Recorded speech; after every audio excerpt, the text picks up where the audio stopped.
Foundation is a charitable society which was established in September 1991 in memory of Shrutikant Guho, who expired in January that year.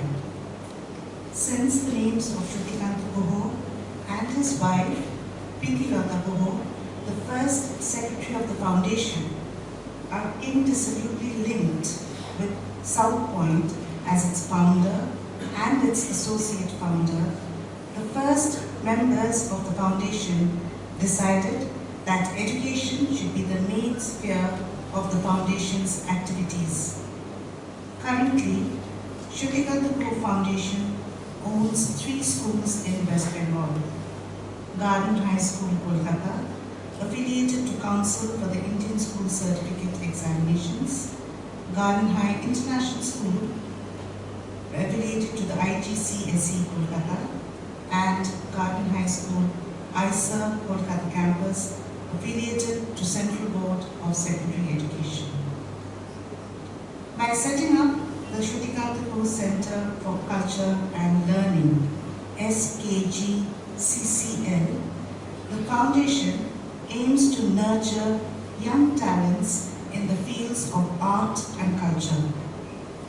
Shrutikant Guho Center for Culture and Learning conducts a variety of short-term and long-term programs in communicative English, foreign languages, music, dance, drawing, painting, photography, short filmmaking, etc.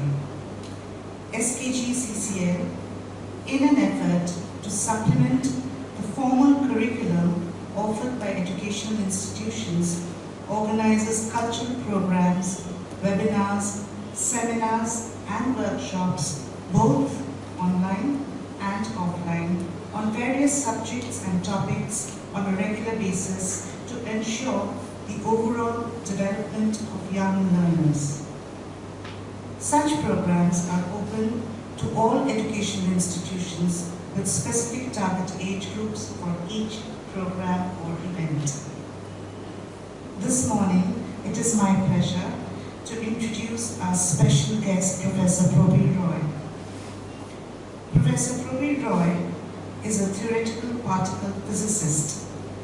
He is a former senior professor and chair of theoretical physics of Tata Institute of Fundamental Research, Mumbai, a former Raja Ramanna Fellow of the Department of Atomic Energy at Saha Institute of Nuclear Physics, as well as a former senior scientist of Indian National Science Academy at Bose Institute, Kolkata.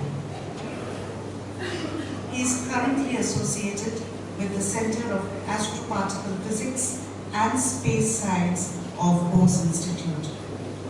Professor Roy graduated with first-class honors in physics from Presidency College, Cambridge University, before moving to King's College, Cambridge, where he obtained first class both in Part 1 and Part 2 in the natural sciences, that is physics, Tripos, eventually securing an MA degree. He then moved to Stanford University to do research and obtained his PhD from there with his work on K-Mason physics. Subsequently, he did postdoctoral work on lepton-hadron processes at Cornell University under the Nobel laureate Professor Kenneth Wilson, and later at CERN, Switzerland, before joining Tata Institute. Known for his original work on a new sound rule on 2 photon processes, Professor Roy has made distinguished contributions to the physics of the Higgs boson, supersymmetry, as well as supergravity and neutrinos. He is an elected fellow of Indian Academy of Science, Bangalore, Indian National Science Academy, New Delhi, and National Academy of Sciences, Allahabad, as well as of the American Physical Society. He was awarded the Shanti Swarup Bhatnagar Award in 1987 by the then Prime Minister of India, as well as the Meghnad Shah Lectureship of the Indian Association for the Cultivation of Science, Kolkata. He has also served as President of the Indian Physical Society. Professor Roy has been quite active as a science popularizer, both in oral and written presentations. He has given popular talks at the Rotary Club of Kolkata as well as Presidency College, Kolkata, and has published popular science articles in several magazines, including a couple in Desh. He is also a cricketer and comes from a family who play cricket. Have you heard of Coach Roy? We are really thankful to Professor Roy for taking the time out of his busy schedule to be here with us. Over to Professor Roy.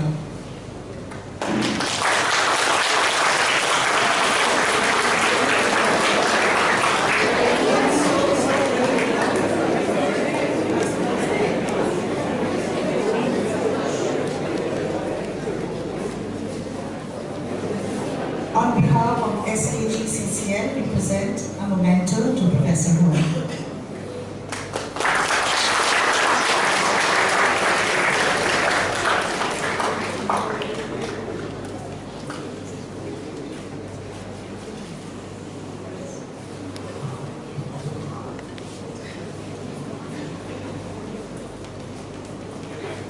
Thank you, Shivasriti, for your very kind introduction.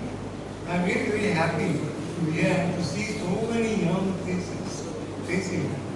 It's my privilege to try to give to you a sort of glimpse of what is infinity in science. That's my subject.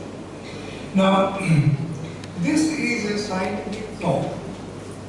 So first we have to define what is science. Science is knowledge that is systematically acquired by observation and experiment, which is then catalogued and finally cast within the framework of a theory, enabling us to explain phenomena and make predictions. If later observations disagree with the prediction of that theory, the old theory is modified and a new theory is proposed. In order to be viable, this new theory has to explain both the old and new observations. Scientists carry on making new experiments plus observations and keep expanding the frontier of scientific knowledge. Now, as I mentioned in the beginning, this talk will be qualitative rather than quantitative. Nevertheless, I need to introduce a few technicalities. Of course, you know, 10 to the n is n zeros of the time. 10 to the 2 therefore is 100, 10 to the 5 is 1 lakh, 10 to the minus 10 is 1, but n zeros of the time. So 10 to the minus 2 is 100, 10 to the minus 5 is 1 over lakh. Now the first question, which is somewhat philosophical in nature, is what is infinity? Now infinity is like a vast ocean, an ocean without any boundary. Endless, limitless, unbounded. You can add anything finite or take away anything finite. Infinity still remains infinity. Infinity is outside the domain of everything that is finite. One can make a finite quantity larger and larger till it tends to infinity. All of you are science students, I gather, so you know you are familiar with the term tending to infinity. Now, broadly speaking, infinity comes in three classes: physical, mathematical, physical, and metaphysical. Now, mathematical and physical infinity fall within the domain of science, whereas metaphysical infinity comes within the domain of philosophy. Now, I am not going to talk about metaphysical infinity outside the domain of science. However, let me just make a remark that metaphysical infinity is basically about God, the Absolute, who was called Theos in Greek philosophy and Parama Brahma in the Upanishads. As I said, that falls within the domain of philosophy and not within that of science.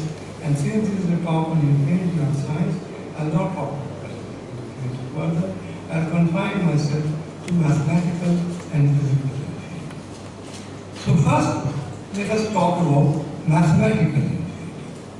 Now, the earliest discussion of mathematical infinity in India is found in the Jain text Surya Prajapati, circa 400 before Christ, specifically in the Bhagavati Sutra and the Sthanayana Sutra, authored by Maspati and Afizberg Sawat.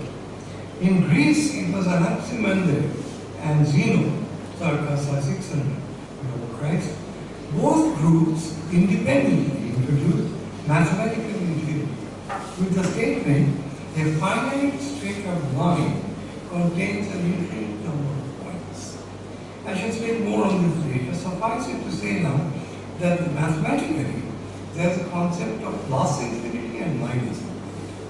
So, now, on the whole, mathematical infinity can be classified into two types, countable and uncountable.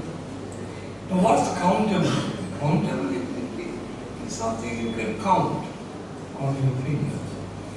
For instance, the set of integers, both positive and negative, 0, 1, 2, 3 up to infinity, minus 1, minus 2, minus 3 down to minus 1. In fact, so one can count 1, 2, 3, infinity. In fact, that's the title of a very famous popular science book which many of you may have read by George Gamow called 1, 2, 3. Now, the set of odd integers, both positive and negative, also infinity, constitute another set of countable. 1, 3, 5, 7, etc. up to infinity and minus 1, minus 3. Minus 5, minus 7 down to minus 3. The same statement is true for even integers, positive or negative, 2, 4, 6, etc. and minus 2, minus 4, minus 6, etc. An identical statement can be made for prime numbers which are indivisible. Prime number is one which has no factors in the individual. So 1, 3, 5, 7, 11, etc. up to infinity, minus 1, minus 3, minus 7, minus 7, etc. down to infinity. Now another different example is the number of decimals appearing in a radical like square root of 2.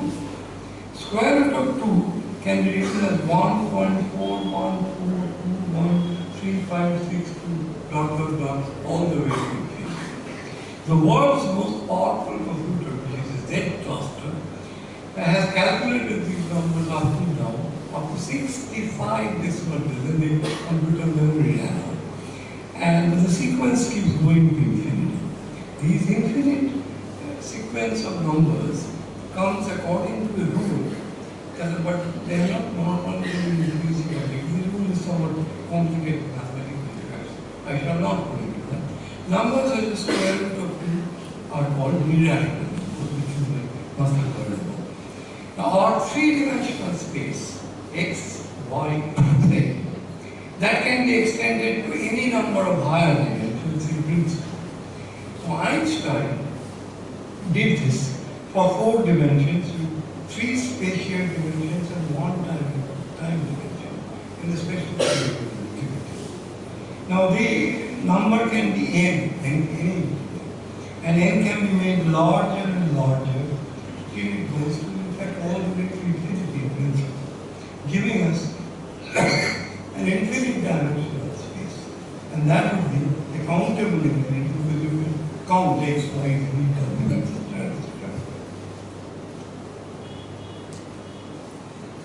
Now we come to uncountable infinity, which I have already made you familiar with by saying the continuous elements like number of points on a line. Similarly, we can talk about number of lines on a plane of finite extent for all that matters.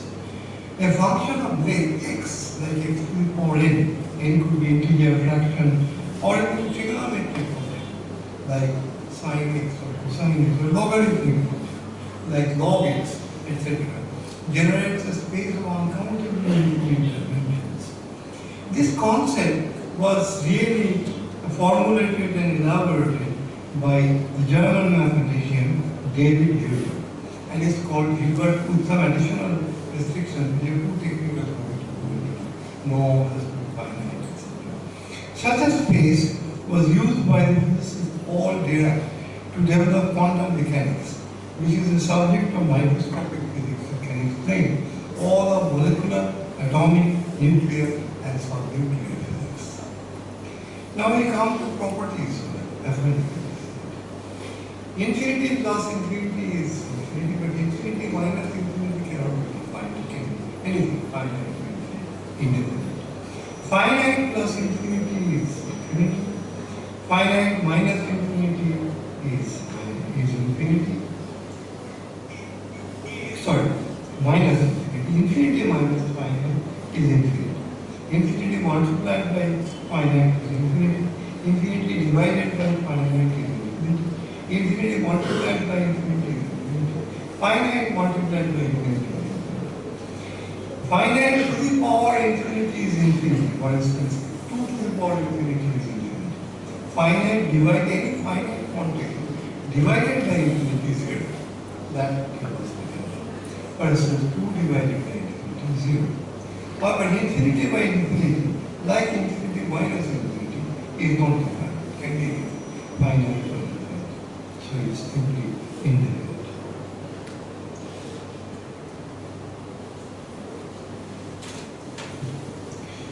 Okay.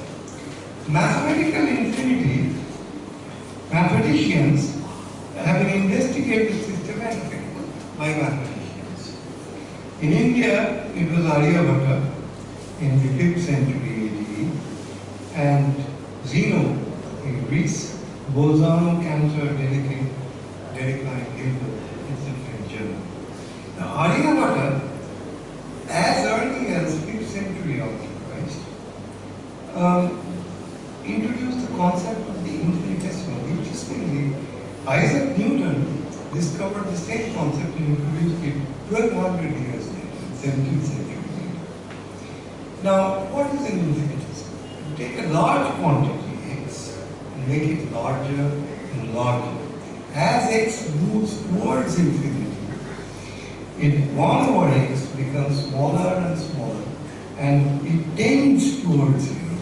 And such a quantity could come from either positive side or negative side. And such a quantity is called infinitesimal, which can be either positive or negative. Now I want to show you a video demonstrating the fact. In the 1920s, the German mathematician David Hilbert devised a famous thought experiment to show us just how hard it is to wrap our minds around the concept of infinity. Imagine a hotel with an infinite number of rooms and a very hard-working night manager. One night, the infinite hotel is completely full, totally booked up with an infinite number of guests. A man walks into the hotel and asks for a room. Rather than turn him down, the night manager decides to make room for him. How? Easy. He asks the guest in room number 1 to move to room 2, the guest in room 2 to move to room 3, and so on. Every guest moves from room number n to room number n plus 1. Since there are an infinite number of rooms, there is a new room for each existing guest. This leaves room 1 open for the new customer. The process may be repeated for any finite number of new guests. If, say, a tour bus unloads 40 new people looking for rooms, then every existing guest just moves from room number n to room number n plus 40, thus opening up the first 40 rooms. But now, an infinitely large bus with a countably infinite number of passengers pulls up to rent rooms. Countably infinite is the key. Now, the infinite bus of infinite passengers perplexes the night manager at first, but he realizes there's a way to place each new person. He asks the guest in room 1 to move to room 2. He then asks the guest in room 2 to move to room 4, the guest in room 3 to move to room 6, and so on. Each current guest moves from room number n to room number 2n, filling up only the infinite even-numbered rooms. By doing this, he has now emptied all of the infinitely many odd-numbered rooms, which are then taken by the people filing off the infinite bus. Everyone's happy, and the hotel's business is booming more than ever. Well, actually, it is booming exactly the same amount as ever, banking an infinite number of dollars a night. Word spreads about this incredible hotel. People pour in from far and wide. One night, the unthinkable happens. The night manager looks outside and sees an infinite line of infinitely large buses each with a countably infinite number of passengers. What can he do? If he cannot find rooms for them, the hotel will lose out on an infinite amount of money, and he will surely lose his job. Luckily, he remembers that around the year 300 BCE, Euclid proved that there is an infinite quantity of prime numbers. So to accomplish this seemingly impossible task of finding infinite beds for infinite buses of infinite weary travelers, the night manager assigns every current guest to the first prime number, 2, raised to the power of their current room number. So the current occupant of room number 7 goes to room number 2 to the 7th power, which is room 128. The night manager then takes the people on the first of the infinite buses and assigns them to the room number of the next prime, 3, raised to the power of their seat number on the bus. So the person in seat number 7 on the first bus goes to room number 3 to the 7th power, or room number 2187. This continues for all of the first bus. The passengers on the second bus are assigned powers of the next prime, 5. The following bus, powers of 7. Each bus follows powers of 11, powers of 13, powers of 17, etc. Since each of these numbers only has 1 and the natural number powers of their prime number base as factors, there are no overlapping room numbers. All the bus's passengers fan out into rooms using unique room assignment schemes based on unique prime numbers. In this way, the night manager can accommodate every passenger on every bus, although there will be many rooms that go unfilled, like room 6, since 6 is not a power of any prime number. Luckily, his bosses weren't very good at math, so his job is safe. The night manager's strategies are only possible because while the infinite hotel is certainly a logistical nightmare, it only deals with the lowest level of infinity, namely the countable infinity of the natural numbers, 1, 2, 3, 4, and so on. Georg Cantor called this level of infinity Aleph 0. We use natural numbers for the room numbers as well as the seat numbers on the buses. If we were dealing with higher orders of infinity, such as that of the real numbers, these structured strategies would no longer be possible, as we have no way to systematically include every number. The real number infinite hotel has negative number rooms in the basement, fractional rooms, so the guy in room 1/2 always suspects he has less room than the guy in room 1.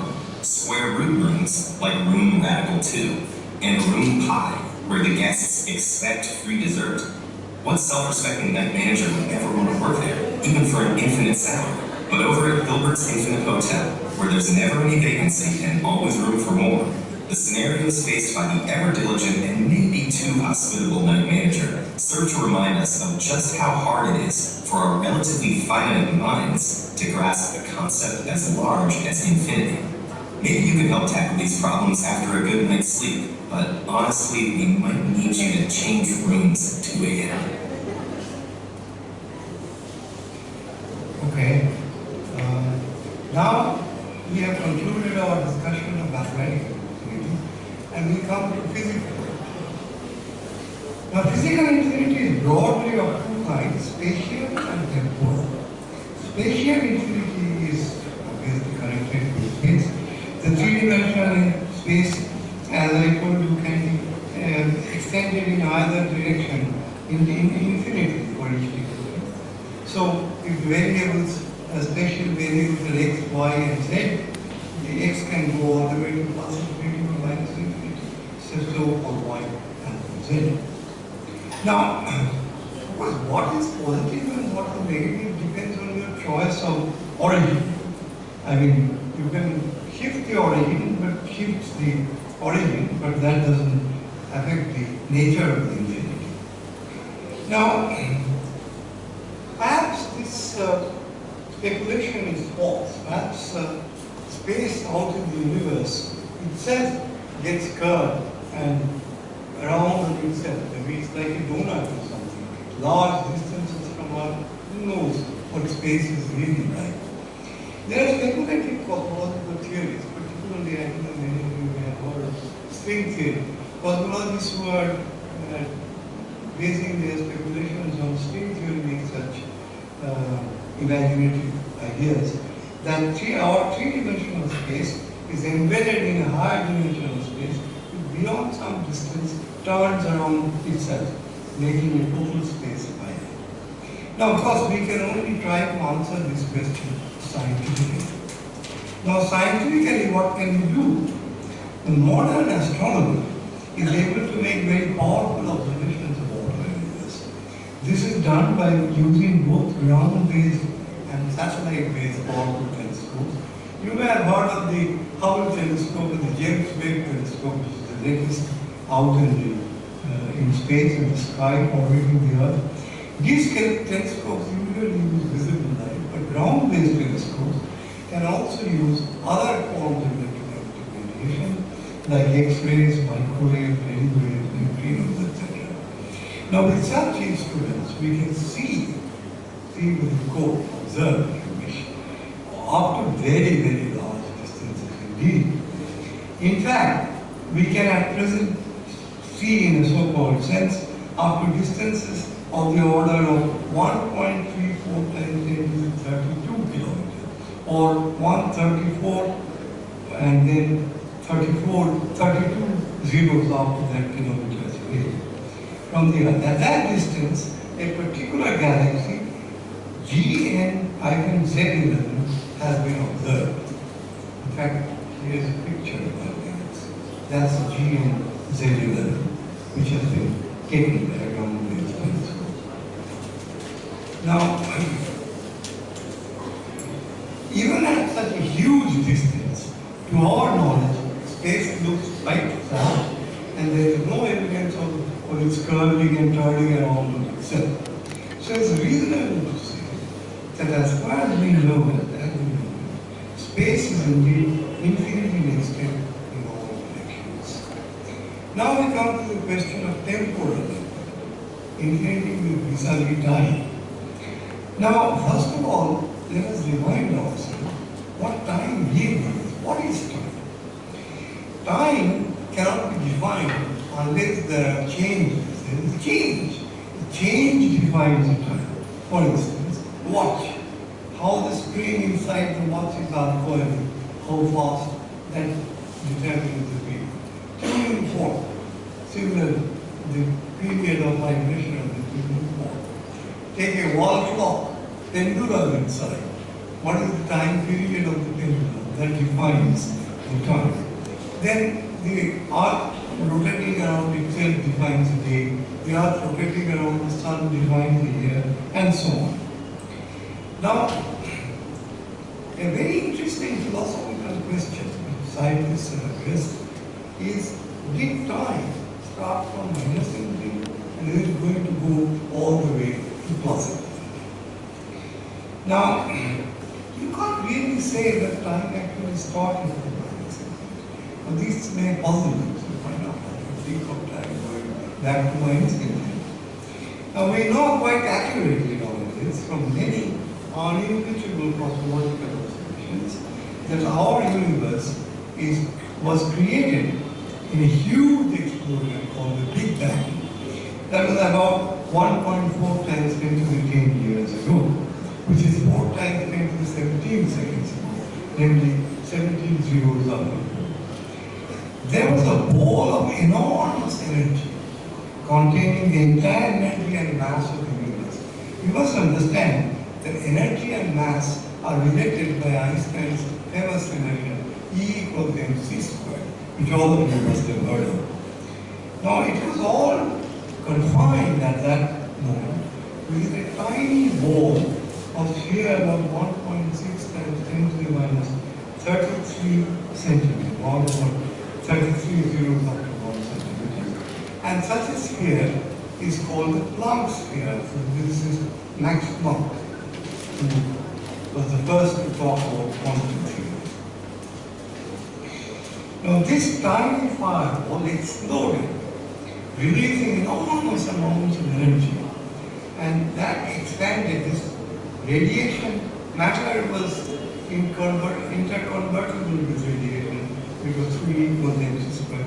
2 particle, antiparticle, annihilate radiation. The radiation can combine to form matter is annihilate. So it was a kind of matter radiation combined. And this ball expanded at some point, we don't know quite accurately. About 186,000 years after the Big Bang, the ball broke up into fragments. And these fragments really became what we know today as galaxies. Now, we have no idea about how this tiny plump sphere was behaving before the explosion. In fact, there's a theorem due to Stephen Hawking, whose name you may have heard of. Hawking proved the theorem that inside this plump sphere was a very, very tiny black hole. And inside the black hole, information cannot come out. It's called the information theorem. Information, you cannot find the information that is inside the black hole, and as long as the black hole is there. That due to some reason which you don't understand at the moment, the black hole can sometimes explode. And in fact, there are tiny black holes all over the universe, including our galaxy. And these tiny black holes can explode sometimes, give spewing out radiation, and which eventually becomes matter. Now, since by Hawking's theorem, you cannot tell what was inside the black hole, you cannot define any change at any point before the Big Bang. And therefore, time cannot be defined before the Big Bang. So time, as we understand today, starts from the Big Bang, which is 4 so many 0 seconds ago, and cannot be extended to minus down to minus 0. So time starts at a point, time as we understand it, and then keeps going on. Now I'll show you a video of the Big Bang and how the universe evolved from the Big Bang.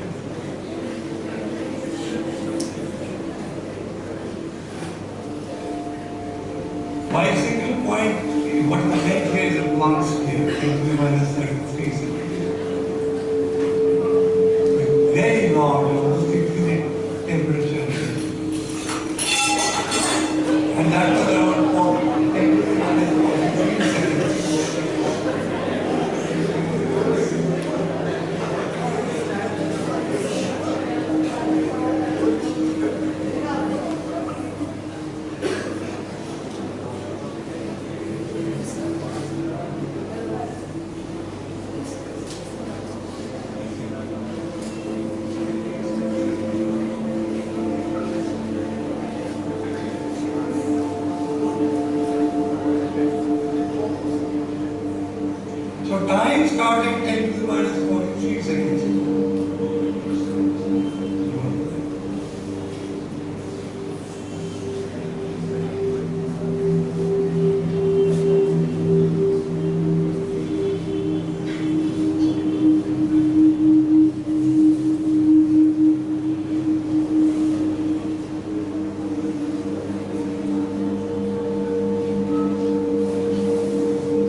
every little thing in these videos, but just to get a general idea.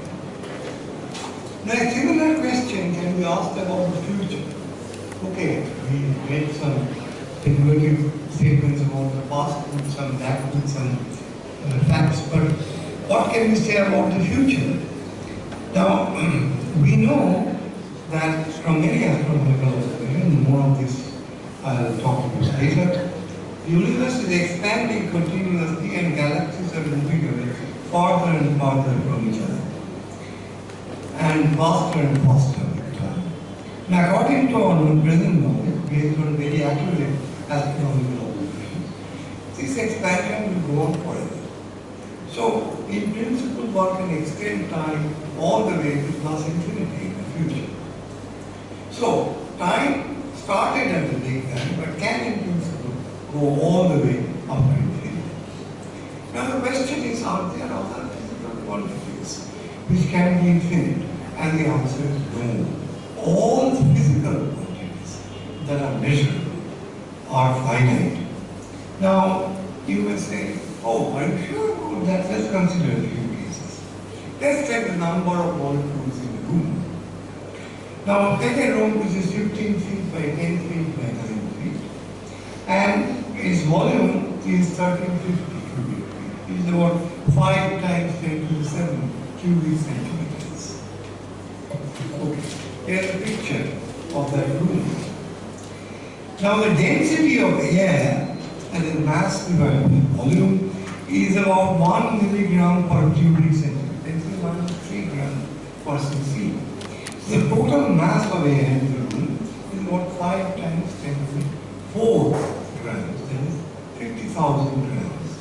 An average air molecule turns out to have about 30 single atoms, each of which is known to have a mass of about 1.6 times 10 to the minus 24 grams. Electrons are practically massless, so that's the mass of a proton.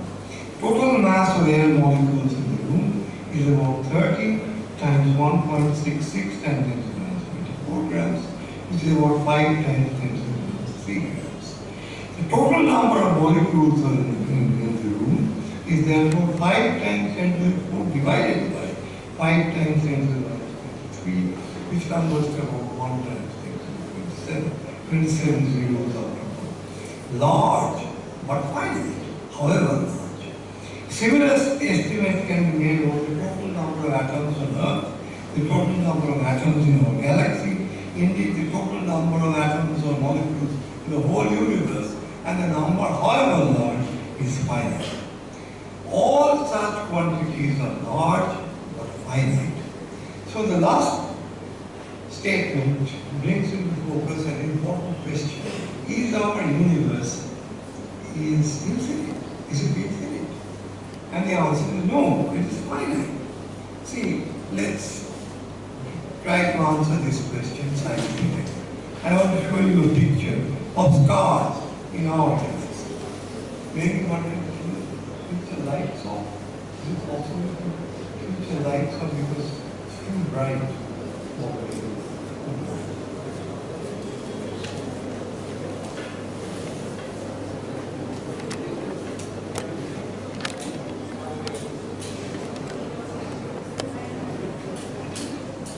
Is that better? Perhaps better. Okay. Now some stars are much bigger than our sun, like red giants. They are very big as our solar system. And then some stars are very small, like white dwarfs. They are very small, smaller than a planet. And both red giants and white dwarfs exist in our own galaxy. We've seen this by our astronomical observations. Now our own galaxy is called the Milky Way, and we are not able to see it because we live in it. However, from various indirect observations, we can infer that it is shaped somewhat like our neighboring galaxy, which is called the Andromeda. There is a picture of the Andromeda. You see, it's a planar spiral, like a spiral. And our own galaxy, the Milky Way, is therefore, we can assume, is shaped like a spiral, somewhat similar to its neighbor Andromeda. Now, from many astronomical observations, being a flat spiral and sort of elliptical in some sense, but spiral inside, that our galaxy's largest diameter, or even for an elliptical case, we talk about the largest diameter, is about 9.5 times 10 to the 22 centimeters, and about 10 to the 11 stars. Most galaxies are between 10 to the 11 and 10 to the 12 stars, 13 stars, and a good estimate is about 10 to the 12 stars per galaxy. Now, how many galaxies are there in the universe? Astronomers are looking for galaxies every day, every night rather, and they have identified and cataloged 2 times 10 to the 11 galaxies. So the universe comprises 2 times 10 to the 11 times 10 to the 12, 2 times 10 to the 23 stars, and it's finite. Now you can ask the question, how do you know that there are not an infinite number of galaxies out there beyond what we have seen? Of course, our telescopes can only observe till now up to a certain distance. Also, with improvement in technology, that distance is increasing. Now, however, we know that everything, or the entire universe was confined within the Planck sphere before the Big Bang, and after the Big Bang, they expanded. Now, they cannot move the fragments which later form galaxies, and the galaxies themselves cannot move faster than the speed of light, because the theorem due to Einstein that in free space nothing can move faster than the speed of light, which is 3 times 10 to the 10 centimeters per second. So you can multiply that by the age of the universe, and you get about 12.6 times 10 to the 26 centimeters. So that is the maximum possible radius from the center of whatever it is of our universe. Beyond that, there is only empty space. So the universe is finite. Space is infinite in all directions. Time is semi-infinite. Infinite in the positive direction, finite in the negative direction. But physical quantities such as number of galaxies, number of stars, number of anything, all physical quantities are finite. Now I have come to nearly the end of the talk, and let me finish with some concluding remarks. So I have tried to give you a qualitative, not quantitative, qualitative flavor of the concept of infinity in science and its manifold manifestations. But you know that science is pursued by the human mind. The human mind has in front of it an infinite ocean of knowledge. In the Mahabharata, Yudhishthira was asked by Dharma, what is infinite? And Yudhishthira said correctly, the knowledge is infinite. Sir Isaac Newton said in his old age that he was like a boy picking up a few pebbles on the shore of the infinite ocean of knowledge. And he said, my successors will stand on my shoulders and their successors on their shoulders to see farther and farther below in this infinite ocean of knowledge. The scientist just tries to reach out to that infinity with modest amounts of success that incrementally getting higher and higher with time. So I think it would be appropriate to finish with a pertinent quotation from the contemporary American physician Herbert Hancock, whose photo you can see there. Life is not about finding our limitations, but about exploring the infinity within ourselves. Thank you.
notion, concept, can only tend to it.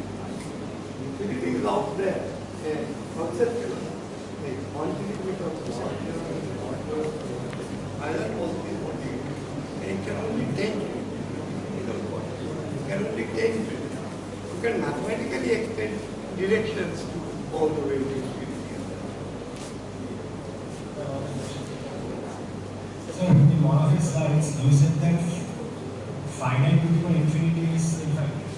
Finite to that 2 to the power infinity is infinite. So but if the finite number is 0, Sorry? if the finite number is 0, No, 0 to the power infinity is not defined. I know there is a limit, like it may tend to something else. Right, 0 times 0 times 0 is always 0.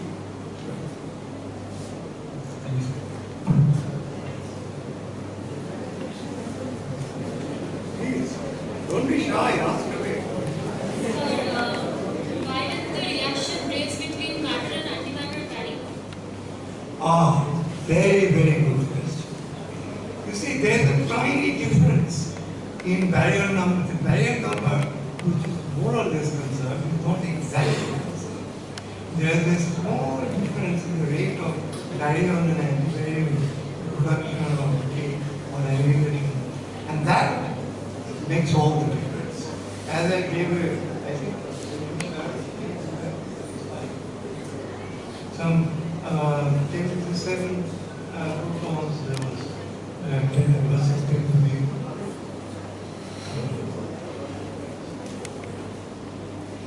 I don't know. See,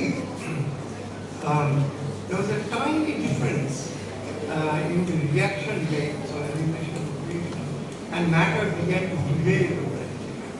And all the, because the universe is expanding, all the matter got sort of washed out. Matter. So Good that's question. why matter basically annihilated all the antimatter and what we have here is matter. That's right. And still there was some matter which began to work.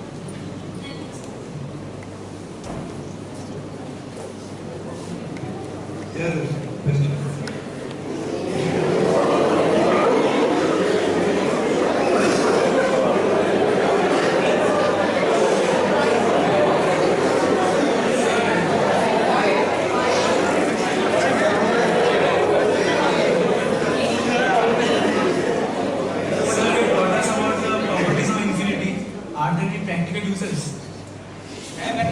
That's a very interesting because the knowledge is infinite. Computer power, and the hope is that it will become larger and larger, memory, larger and larger. There's no limit. So the hope is that you can extend it to infinity sometimes. Thank you.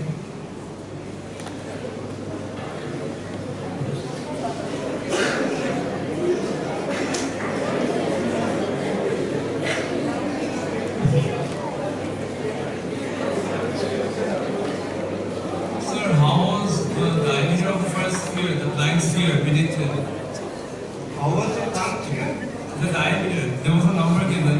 X minus 33 centimeters. Yes, sir, how was it predicted, sir? Oh, that's a very interesting question.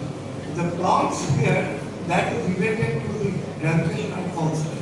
It's related to 1 over g. One can calculate the radius of the Planck sphere. From that it comes. Calculated in general theory. Thank you, sir. Good question. Yeah, ask away.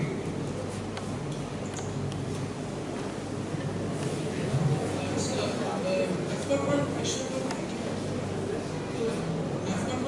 about antimatter. Is that I can't hear you. Sorry. how are we certain that antimatter actually exists? Oh, antimatter is there, but one can produce it in the number. You can create the particles, and in fact, the anti-hydrogen has been produced in the number. So out there, antimatter was there, and the antimatter began to annihilate the matter. The matter plus antimatter can annihilate it to radiate. And since there is a slight difference, then number of antimatter became smaller compared to see, enormous amount of time is over time, all the antimatter disappears.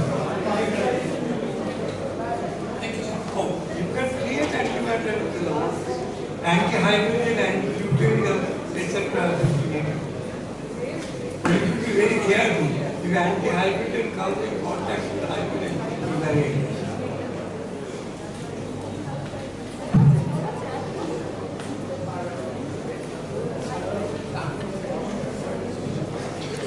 Sir, I have a question. You said that the galaxy is infinite. Can you speak more loudly? You said the galaxy is infinite. Galaxies, No, the entire universe. the entire universe in space is infinite, but the universe itself is finite. But if we take in all the empty space, But the empty space is infinite all the way.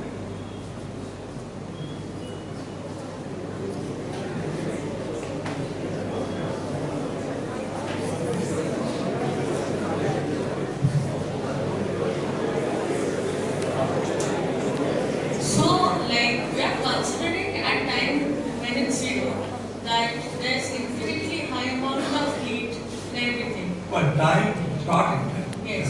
But when we are starting the counting of time at the 10 to the power minus 43, how are we coming to the conclusion that it is that exact value? Oh, you are just asking, how do you know the time when the Big Bang took place? Yes. So many years, how many years ago? 10 to the minus 43 seconds was the time. You see, there are many cosmological studies, observations, and I can't really go into the details right now. You have to look up some textbook on cosmology. From that, the age of the universe has been determined. So extrapolating back, you can see that it was 10 to the minus 43 seconds. In fact, it's some 10 to the 12 years.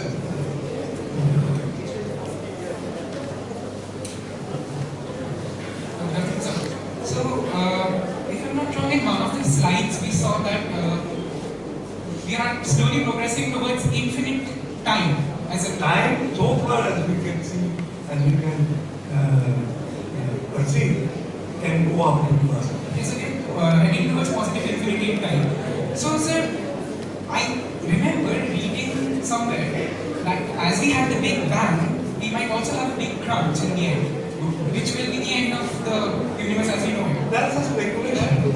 There are cosmological theories that at some point the universe may start contracting, and after contraction there will be a big crunch. But so far there is no observational evidence to support this. It's just a philosophical Yes, sir, but as each day passes, we are getting closer to that hypothetical idea of a big crunch, right? So, No, that time isn't is so really far in the future that we are very far from that. That is very far in the future. I mean, we know that we can extrapolate from our present observation that for many trillions of years, we will say, and the universe is.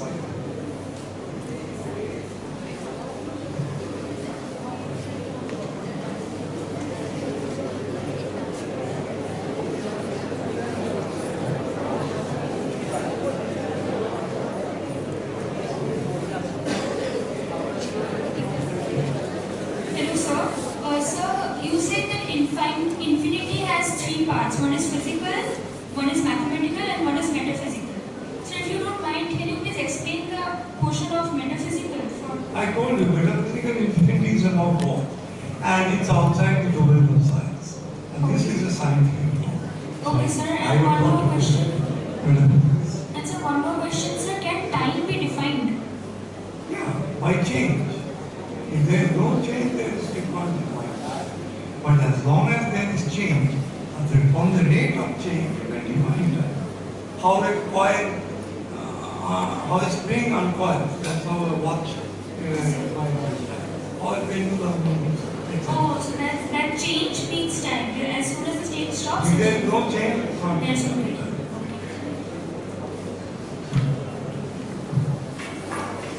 Sir, at 10 to the power minus 43 seconds, Sorry? at 10 to the power minus 43 seconds, At time 10 to the minus 43 seconds. the temperature of the universe is 10 to the power 32 Kelvin. So, and after that, an explosion took place, annihilation took place. So, why did the temperature drop suddenly? Good question.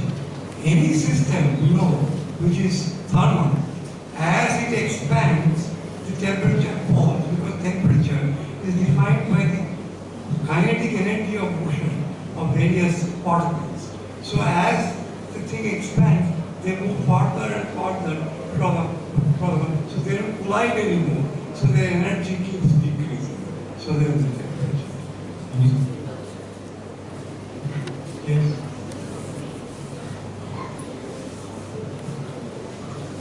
Sir, for the process of Big Bang, from the blank sphere is spontaneous, but wouldn't be... No, Big Bang was a sudden thing. It just exploded. Then after that, the universe evolved continuously. But wouldn't a big crunch like violent thermodynamics? Yeah, I just told you that. At the moment, there is no observation evidence supporting the idea of the big crunch, but cosmologists are speculating that at some point it will start contracting again, and after contraction, it will But be wouldn't it violate the laws of... Sorry? Wouldn't it violate the laws of thermodynamics? No, thermodynamics is fine. The Big Bang as well as the Big Crunch, but there is no evidence for any possible contraction.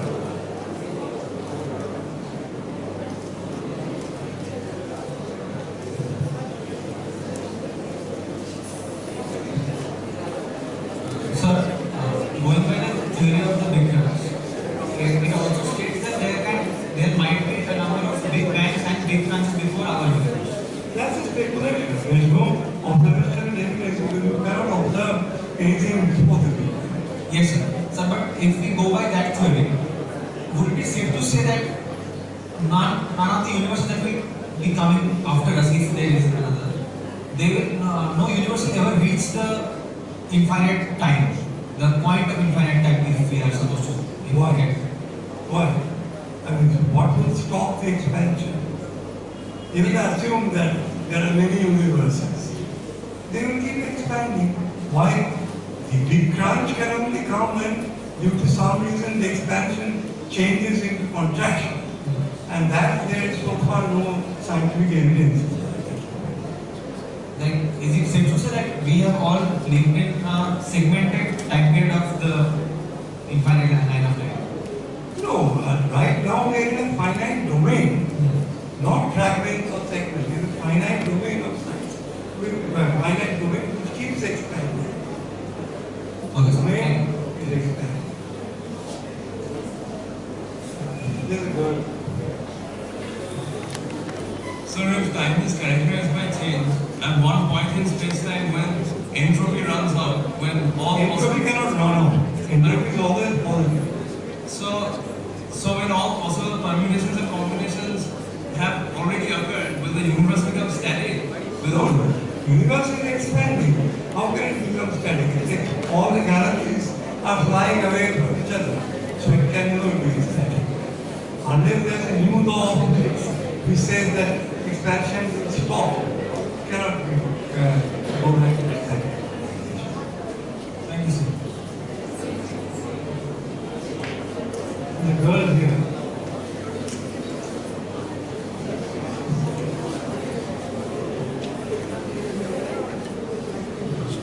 Good afternoon, sir. You mentioned in your speech once that where there is no change, time stands still. So I might have missed it. Could you provide us with an instance where time stands still, except the blank sphere? No, I can't provide an instance because such an instance doesn't exist. There's always change in the universe. However slow, however fast, whatever, there will always change.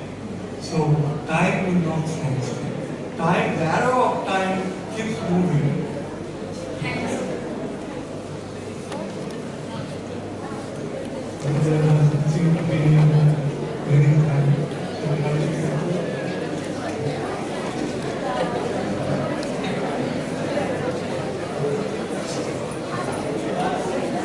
Any other questions from anyone? We will have only probably a couple of minutes. Sir, my question is that so far as of today, science is based on what we have perceived on our five senses. Humans have five senses and science is based on those five senses so far. So is there any field of science which exists beyond our five senses which we are unaware of? Like any theories exist like that? That's called metaphysics.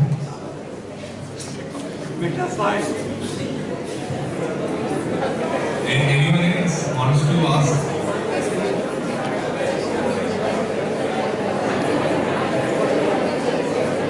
Okay, I think we have come to an end. Thank you, sir, for your lecture. If they have any questions, we will direct it to you. Discuss individually very well because I was shy to ask individually. Okay. So, if you have any questions, direct it to me. I will communicate it to sir and he will get back to you. Thank you.